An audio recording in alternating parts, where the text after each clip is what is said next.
Senhor presidente, senhoras e senhores parlamentares, quero cumprimentar o embaixador Mauro Vieira.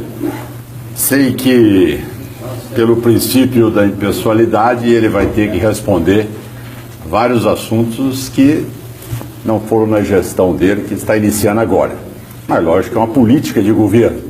Como tal, caberá a ele poder dizer qual é o sentimento do governo Dilma II. Primeiro, eu gostaria que Vossa Excelência, presidente, autorizasse rapidamente a passagem de um trecho que é fundamental para que todos tomem conhecimento. Nós estamos discutindo aqui muita preocupação com o governo venezuelano, com o financiamento do governo cubano. Infelizmente, essa prática já chegou internamente no governo brasileiro. Essa é a realidade. Quando nós dissemos que o projeto Mais Médicos não tinha nada de novidade, era um projeto que o João Santana havia implantado na Venezuela, que chamava Bairro Adentro, que levava 35 mil entre médicos e agentes cubanos, que são espiões para montar os coletivos, e que a OPAS servia como o navio negreiro para dar um visual de credibilidade a um repasse de 1 bilhão e 600 milhões, onde os médicos cubanos recebem apenas 170 milhões e o governo cubano 1 bilhão e 400 milhões de reais. É lógico que esse dinheiro deve ter vindo depois para o Brasil em forma de Caixa 2, que é a nossa denúncia também. Mas a partir daí, presidente, o que ficou demonstrado e que o senador Laércio também coloca aqui, é que o Brasil é signatário de todos os tratados de direitos humanos. E, de repente, o médico que vem de Portugal, ele recebe R$10.400. O médico que vem de Cuba recebe R$970. Mas aí, depois de toda a nossa movimentação, o Lula disse: eu vou a Cuba e vou resolver isso. E o Garcia também interferiu também no pagamento para dizer que não podia ser essa proporção.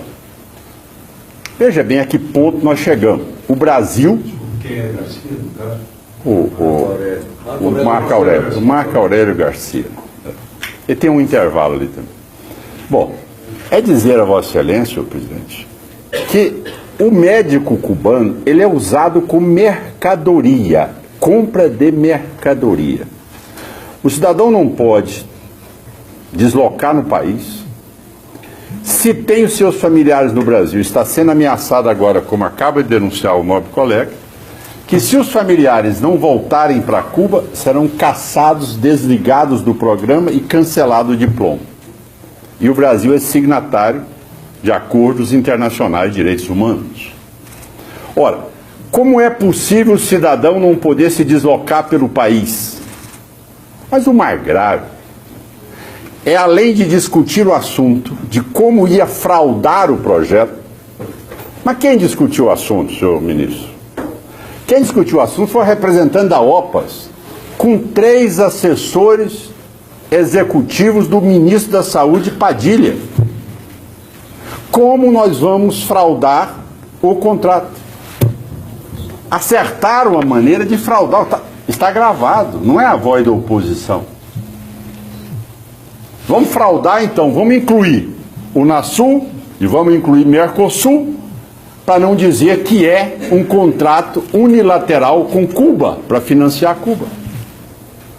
Mas o mais grave, aí é o complemento final. Olha, existem 50 assessores, que nós sabemos que são as pessoas que monitoram, são as pessoas que trazem a mensagem. Pessoa que implanta o terrorismo e não poder se deslocar da cidade e que estão todas pilotadas por esses tidos assessores, que são espiões cubanos que utilizam essa metodologia para implantar o clima de medo sobre eles. O que a responsável pela OPAS decide? Não tem problema. Vou colocar no meu termo de ajuste que esses 50 vão entrar no Brasil como médicos. Médicos. O cidadão é espião do governo cubano. Ele simplesmente identificou todos os 50 como médicos. Não. Senador, Vossa Excelência nem imagina. Vossa Excelência nem imagina o que esses pobres coitados estão vivendo. Então, quer dizer, veja bem, o governo brasileiro ser conivente em dar uma cédula de identidade para um cidadão como médico.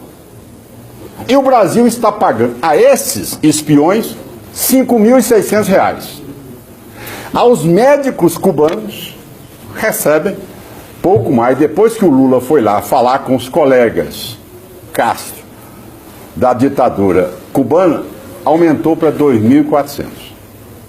Já como sendo uma grande concessão ao governo cubano, aos médicos cubanos. Então, senhor presidente, eu gostaria só, porque afinal de contas, essa aqui é uma comissão de altíssima importância. Nós estamos falando com o ministro das Relações Exteriores, que há poucos dias, ainda anterior à gestão dele, o ministro Jauá entra no Brasil da Venezuela, faz um acordo com o MST para treinar o MST para formar coletivos.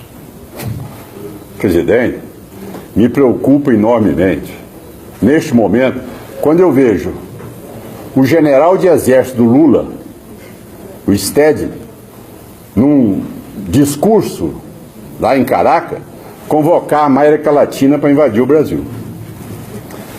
Então, eu acho que nós estamos vivendo uma realidade que ela não é grave apenas lá na Venezuela e nem em Cuba. A gravidade dela está instalada aqui, com a conivência do governo brasileiro, para que todo esse processo seja dada uma rotulagem de normalidade ou de prática democrática. É isso que eu faço sobre isso. Se Vossa Excelência me autorizar, é uma projeção rápida para que todos os senadores que não tiveram oportunidade, como o senador Tasso Gereissati teve a gentileza de deixar com que eu pudesse me aprofundar sobre o tema, e também o nobre colega, que eu gostaria que só isso passasse, para não dizer que é uma posição de oposição, para deixar claro às pessoas que estão aí realmente envolvidas diretamente neste processo. Eu já encaminhei à Procuradoria-Geral da República, já pedi para que pudéssemos ouvi-los, tá certo? Que a Procuradoria pudesse ouvi-los e, ao mesmo tempo, esclarecer se são apenas esses 50 espiões inicialmente ou se tem outros lotes de espiões que também têm agora o diploma de médico aqui no território brasileiro. Muito obrigado, senhor presidente.